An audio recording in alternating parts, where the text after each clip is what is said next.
ಇನ್ನು ಮಲ್ಲಪ್ಪ ಸಾಬಣ್ಣ ದುರ್ಗದ್ ಇವರು ಪ್ರಥಮ ದರ್ಜೆ ಸಹಾಯಕರು ಪಂಚಾಯತ್ ರಾಜ್ ಇಂಜಿನಿಯರಿಂಗ್ ಇಲಾಖೆ ಬಾಗಲಕೋಟೆ ಇವ್ರದ್ದು ಒಟ್ಟು ಆಸ್ತಿ 1.92 ಕೋಟಿ ಆಸ್ತಿ ಒಟ್ಟು ಮೌಲ್ಯ ಇವ್ರದ್ದು. ಸ್ಥಿರಾಸ್ತಿ ಬಂತು, ಚರಾಸ್ತಿ ಬಂತು, 4 ನಿವೇಶನ, 3 ವಾಸದ ಮನೆ, 13 ಎಕರೆ ಕೃಷಿ ಜಮೀನು ಸೇರಿ ಒಟ್ಟು 94.15 ಲಕ್ಷ ಮೌಲ್ಯದ ಸ್ಥಿರಾಸ್ತಿ, 2.56 ಲಕ್ಷ ಚಿನ್ನಾಭರಣ, 14.87 ಲಕ್ಷ ಮೌಲ್ಯದ ಗೃಹೋಪಯೋಗಿ ವಸ್ತುಗಳು, 16,354 ನಗದು, 80.50 ಲಕ್ಷದ ವಾಹನಗಳು. ಇನ್ನು ಶಿವಶಂಕರ್ ಕೆಂಬಾವಿ ಇವರು ಪ್ರಥಮ ದರ್ಜೆ ಸಹಾಯಕ, ಕರ್ನಾಟಕ ಗೃಹ ಮಂಡಳಿ ವಿಜಯಪುರದವರು. ಇವರು 3.64 ಕೋಟಿ ರೂಪಾಯಿ ಆಸ್ತಿ ಮೌಲ್ಯ ಇವ್ರದ್ದು.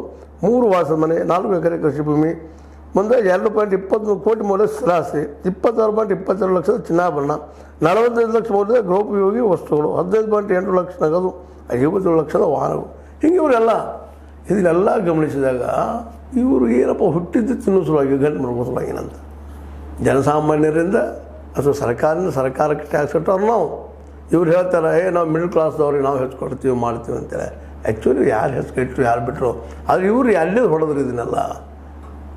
ಇದನ್ನು ಇವತ್ತು ಉತ್ತರಿಸ್ಬೇಕಾಗಿದೆ. ಜೊತೆಗೆ ಸರ್ಕಾರ ಅದ್ರ ಸಹಿತ ಈ ಲೋಕಾಯುಕ್ತ ಮಾಡಿದಂಥ ಒಂದು ಶ್ರಮ ಏನಿದಲ್ಲ ಅದನ್ನು ವ್ಯರ್ಥ ಹೋಗದಂಗೆ ಇವರೆಲ್ಲ ಶಿಕ್ಷೆ ಆಗುವಂಗೆ ನೋಡ್ಕೋಬೇಕಾಗಿದೆ.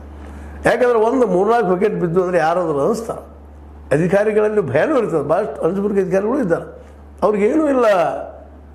ಒಂದು ಮಿನಿಮಮ್ ಇದ್ರೆ ಈ 8 ಮಂದಿಯಲ್ಲಿ ಒಂದು 4 ಜನರ ಮನೆಗೆ ಕಳಿಸ್ತದ್ರೆ, ಅದರಾಗೂ ಮುಖ್ಯವಾಗಿ ನಮ್ಮ TD ನಂಜುಂಡಪ್ಪನವನು ಎಂಥ ಒಂದು ಕುಳವನ್ನು ಹಿಡಿದು ಒಳಗೆ ವಹಿಸಿ ಕಳಿಸಿಬಿಡ್ತಪ್ಪ ಅಂತಂದ್ರೆ ಖಚಿತವಾಗಿ ಸಣ್ಣ ಅಧಿಕಾರಿಗಳು ಭಯ ಪಡ್ತಾರೆ. ಈ ದಂಧೆಗೆ ಇಳಿಯೋದಿಲ್ಲ, ಪ್ರಾಮಾಣಿಕ ಆಡಳಿತ ಮಾಡ್ಬೋದು. ಒಂದು ತರ್ಕ ಇದು ಸರ್ಕಾರ ಮಾಡೋಕ್ಕೆ ಸಾಧ್ಯದನ, ಇವರಿಗೆಲ್ಲ ಶಿಕ್ಷೆ ಕೊಡ್ಸೋಕ್ಕೆ ಸಾಧ್ಯದನ?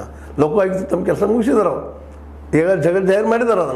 ಅದನ್ನು ಕಾರ್ಯರೂಪಕ್ಕೆ ತರುವಂಥದ್ದು, ಶಿಕ್ಷೆ ವಿಧಿಸುವಂಥ ಕೆಲಸ ಸರ್ಕಾರದ್ದು. ಕೋರ್ಟ್ ಮ್ಯಾಟ್ರ್ ಮಾಡಿದ್ದು ಯಾಕೆ ಮಾಡಬಾರ್ದು?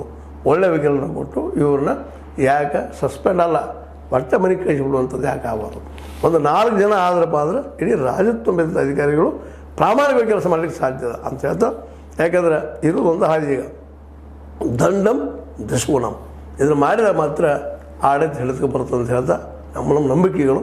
ಇದಕ್ಕಿಂತ ಸರ್ಕಾರ ಏನು ಮಾಡ್ತದೆ ನೋಡೋಣ ಅಂತ ಹೇಳ್ತಾ ಲೈಕ್ ಮಾಡಿ, ಶೇರ್ ಮಾಡಿ, ಕಮೆಂಟ್ ಮಾಡಿ, ಜೊತೆ ಸಬ್ಸ್ಕ್ರೈಬ್ ಹೋಗಬೇಡ್ರಿ. H16 ನ್ಯೂಸ್ ಅರ್ಥಾತ್ ಸೀತಾರಾಮ ಸತ್ಯದ ಕೈಗಳಲ್ಲಿ ವಂದನೆಗಳು.